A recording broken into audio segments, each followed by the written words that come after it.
பழந்தமிழ்நாட்டின் வட எல்லையான வடவேங்கடம் என்பது உண்மையில் எந்த இடம்? தொல்காப்பியர் காலத்தில் தமிழ்நாட்டின் வட எல்லையாக வடவேங்கடம் இருந்தது என்பதற்கான பதிவு தொல்காப்பியத்துக்கு எழுதப்பட்ட பாயிரத்தில் உள்ளது.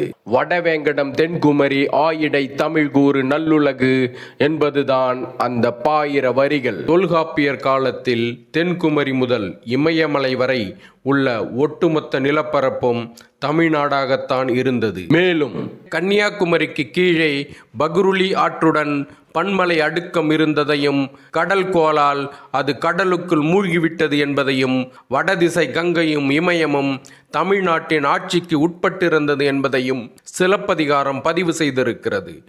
ஆனால் தொல்காப்பிய பாயிரம் கூறும் கூற்றின்படி வடவேங்கடம் வரை, அதாவது இமயமலை வரை தமிழ்நாட்டின் வட எல்லை இருந்தது என்பதை கைபர் கணவாய் வழியாக வந்த ஆரியர்களாலும் அப்பொழுதுதான் புதிதாக முளைத்திருந்த வடுகர்களாலும் பொறுத்து கொள்ள முடியவில்லை. பழந்தமிழ்நாட்டின் எல்லையாக வடவேங்கடம் என்கிற இமயமலை குறிப்பிடப்படுவதை எப்படியாவது மாற்ற வேண்டும் என்கிற வஞ்சக எண்ணம் கொண்ட ஆரியர்களும் வடுகர்களும் சேர்ந்து வேறொரு இடத்துக்கு வேங்கடம் என பெயர் வைத்தார்கள். அதுதான் தற்பொழுதைய திருப்பதி. ஆனால் அன்று முதல் இன்று வரை குறிஞ்சி நிலம் என்பது முருகனின் நிலம்.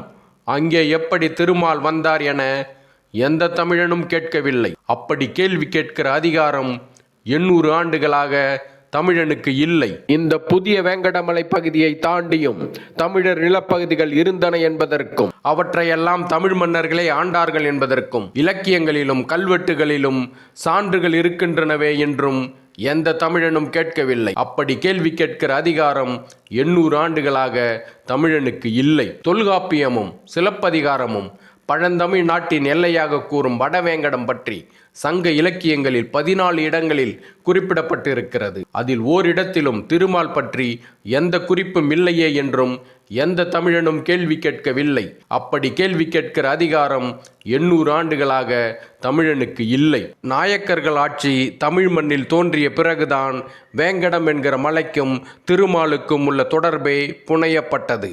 அதிகாரம் அவர்கள் கையில் இருந்ததால் திருப்பதி தான் தமிழ்நாட்டின் எல்லை என வடுகர்களும் வடக்கர்களும் சொன்னதற்கு எதிர்ப்பு தெரிவிக்காமல் மௌனம் காத்துவிட்டனர் தமிழர்கள். இதில் இன்னும் கொடுமை என்னவென்றால், மொழிவாரி மாநிலம் பிரிக்கப்பட்ட பொழுது அந்த திருப்பதியையும் அவர்களே எடுத்துக்கொண்டு விட்டார்கள். அதிகாரமற்ற தமிழினம் எல்லாவற்றையும் பொறுத்து கொண்டு ஆண்டுக்கு ஒரு முறை அதே திருப்பதிக்கு சென்று மொட்டையும் போட்டுக்கொள்கிறது.